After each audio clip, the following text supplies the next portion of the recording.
नमस्कार श्रोते हो, मी मीनाक्षी वैद्य आमच्या अर्थगर्भ या पॉडकास्टवर तुमचं स्वागत करते. आपण सध्या आठवणींचा लिलाव ही कथामालिका वाचतोय. आज आपण त्याचा 3रा भाग वाचूया.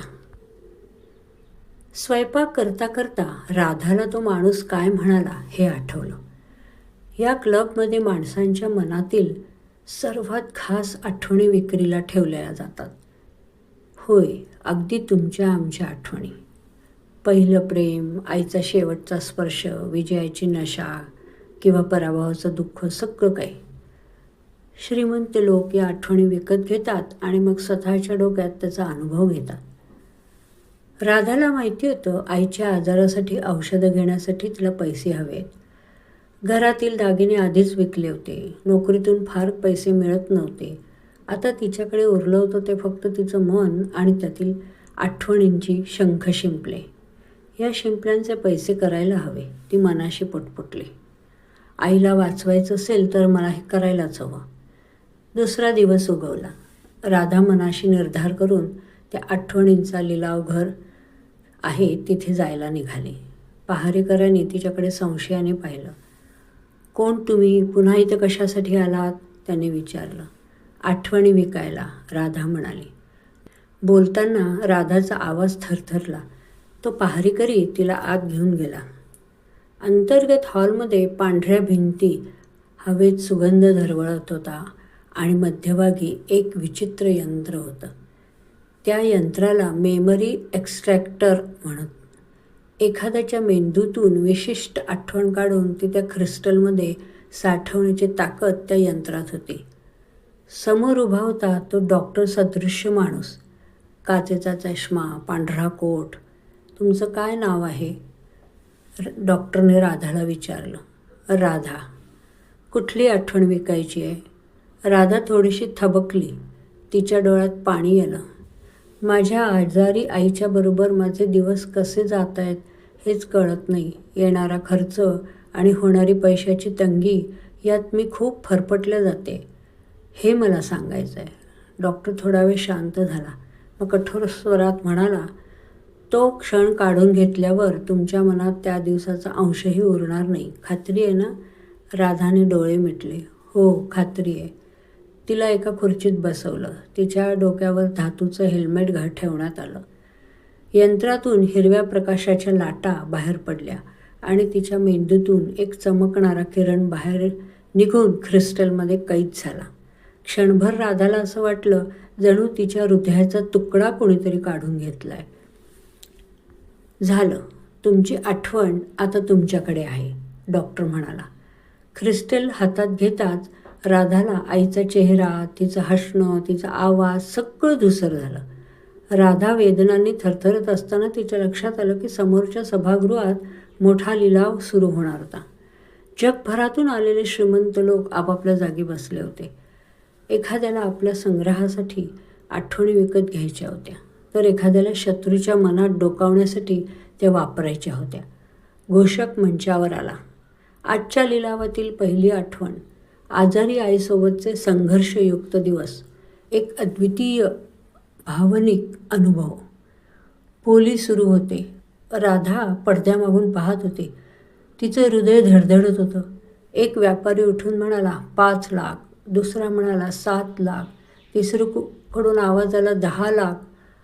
राधाच्या डोळ्यात अश्रू तरळले. तिचं वैयक्तिक सुखदुःख आता इतरांच्या हसण्याचा, पैशाचा विषय बनला होता. पण आता वाईट वाटून घेऊन उपयोग नव्हता. बाण सुटला होता. राधाने जे केलं ते तिच्या आईच्या उपचारासाठी केलं. तेवढ्याच सभागृहात मागून एक काळसर कोट घातलेला माणूस उभा राहिला. त्याच्या चेहऱ्यावर काळा मुखवटा होता. त्याने रुबाबात घोषणा केली, 20 लाख. संपूर्ण सभागृहात कुजबूज सुरू झाली. एवढ्या मोठ्या रकमेसाठी आठवण विकत घेणारा कोण? राधाचं लक्ष त्या माणसाकडे खेळलं. राधाला जाणवलं की हा माणूस साधा खरेदीदार नाही. राधाला त्याने घातलेल्या मुखवट्यातून त्याच्या डोळ्यात काहीतरी भयानक छटा दिसत होती, पण ती काहीच करू शकत नव्हती. त्या काळ्या कोट घातलेल्या व्यक्तीने 20 लाख देऊन तो आठवणींचा क्रिस्टल आपल्या ताब्यात घेतला. नंतर तिथल्या माणसाने 20 लाख रुपये राधाच्या हवाली केले. राधा पुष्कळ वेळ हातातील नोटांकडे बघत होती. या विचित्र मार्गाने तिच्या हातात एवढे पैसे आले होते की आता आईला उपचारासाठी सहज शहरात ती घेऊन जाऊ शकत होती. राधा खूप आनंदित झाली आणि तिने देवाचे आभार मानले. राधाच्या डोळ्यातून घळाघळा पाणी येऊ लागलं. एकीकडे एवढे पैसे बघून तिला आनंद झाला होता, पण त्याचवेळी आपण आपल्या आयुष्यातील दुःखत असल्या तरी आपल्या हक्काच्या आठवणी आपण विकल्या होत्या, म्हणजे त्या आपल्याला पुन्हा दिसणार नव्हत्या. तेही आईला आपण न विचारता केलं, याचं तिला वाईट वाटत होतं. आता हा दुःखाचा काळ पूर्णपणे तिच्या आयुष्यातून म्हणजे तिच्या मेंदूतूनच निघून गेला होता. शेवटी तिने आईची मनातल्या मनात माफी मागितली. घरी गेल्यावर आईला सगळं हे सांगायचं ठरवलं. बाहेर पडताच पावसाच्या सरी सुरू झाल्या. राधा पळत रिक्षा पकडायला निघाली तेव्हा तिच्या पाठीमागून आवाज आला. या आठवणींसाठी धन्यवाद. ती दचकून मागे वळली. तोच काळा कोट व मुखवटा घातलेला माणूस. त्याच्या हातात चमकणारं तेच क्रिस्टल होतं. तुम्हाला माझ्या आईच्या आठवणींचं काय करायचं आहे? राधाचा आवाज थरथरला.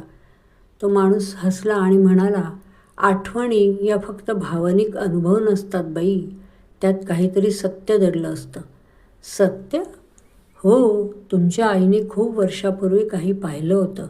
ते माझ्यासाठी फार महत्त्वाचं आहे. हे ऐकताच राधा थक्क झाली. तुम्ही कोण? माणूस हळूच जवळ आला. म्हणाला, मला लोक संग्राहक म्हणतात. मी लोकांच्या आठवणी गोळा करतो, फक्त मौजेसाठी नाही तर गुपितांसाठी. राधाने जाणवलं तिने पैशासाठी आईचं गुपित अनोळख्या व्यक्तीच्या हाती दिलं आहे. कृपया ती आठवण मला परत द्या आणि तुमचे किती पैसे आहेत ती घ्या, पण ती आठवण माझ्यासाठी महत्त्वाची आहे. संग्राहक थंडपणे म्हणाला, पैसा? नाही, ही आठवण मी कोणत्याही पैशासाठी देणार नाही. ती माझ्या मोठ्या योजनेचा भाग आहे. राधाच्या अंगावर आता काटा आला. ती रिक्षात बसली पण मन शांत नव्हतं. आईने काय पाहिलं असेल? आपल्याला कधी काही बोलली नाही. राधा घाबरूनच रिक्षात बसलेली होती. काय झालं असेल भूतकाळात? राधाच्या आईने काय बघितलं असेल? ऐकूया आपण पुढल्या भागात.